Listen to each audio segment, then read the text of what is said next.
Expliquez-nous, Nicolas. Après 4 mois et demi de guerre en Ukraine, les Russes ont récemment gagné du terrain dans le Donbass. Mais les Occidentaux espèrent renverser la situation en continuant massivement à livrer des armes à l'Ukraine. Oui, et même en passant à la vitesse supérieure, en livrant désormais des armes lourdes, de plus en plus modernes et efficaces. La semaine dernière, Joe Biden a donné son accord pour offrir à l'armée ukrainienne des lance-roquettes HIMARS. Ce sont des lance-roquettes multiples montés sur des camions blindés qui tirent des obus de gros calibre, guidés par GPS et précis au mètre près.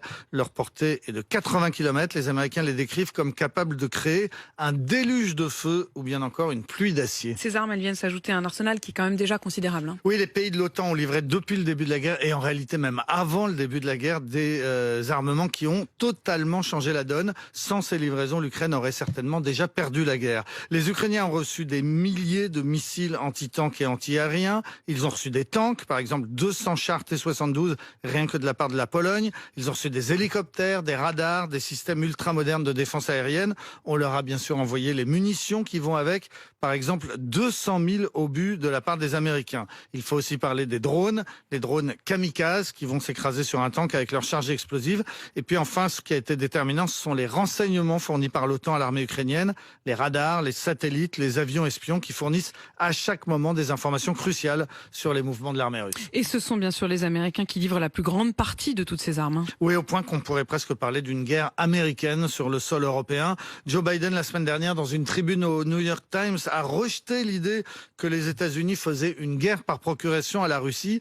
Et pourtant, on peut en douter, les chiffres disent le contraire.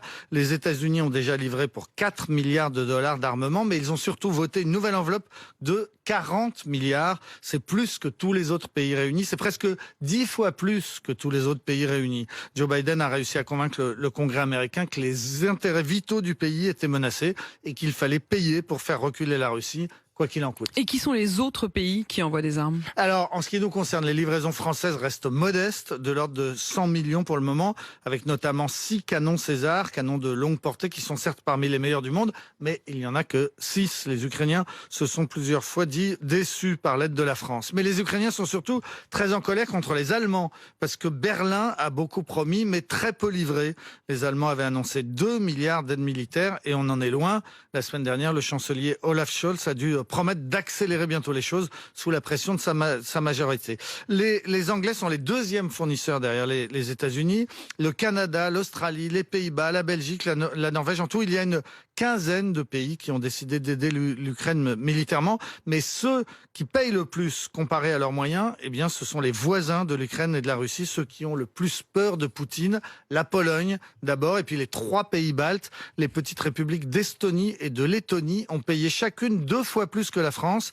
Et en Lituanie, il y a même eu une mobilisation populaire, une cagnotte. Ça a permis de rassembler 5 millions d'euros pour acheter des drones. 2 fois plus que la France en proportion, évidemment, de son en PIB. réalité, non. On voyait que par rapport à leur taille, ils sont ceux qui ont le plus fourni. Mais vous voulez dire, ils ont même plus fourni que nous? Ils ont pour 2 fois environ 100 millions pour la France, 200 millions pour l'Estonie. Ça dit quand même, en effet, on peut la comprendre peur de ces pays-là.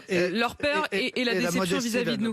Il y a tout de même une ligne rouge qui n'a pas été franchie. Oui, malgré les demandes insistantes des Ukrainiens, personne jusqu'à présent n'a voulu leur livrer des avions de combat, ni des missiles à longue portée, parce que Poutine a promis que ce type de livraison entraînerait des frappes de nouvelles cibles.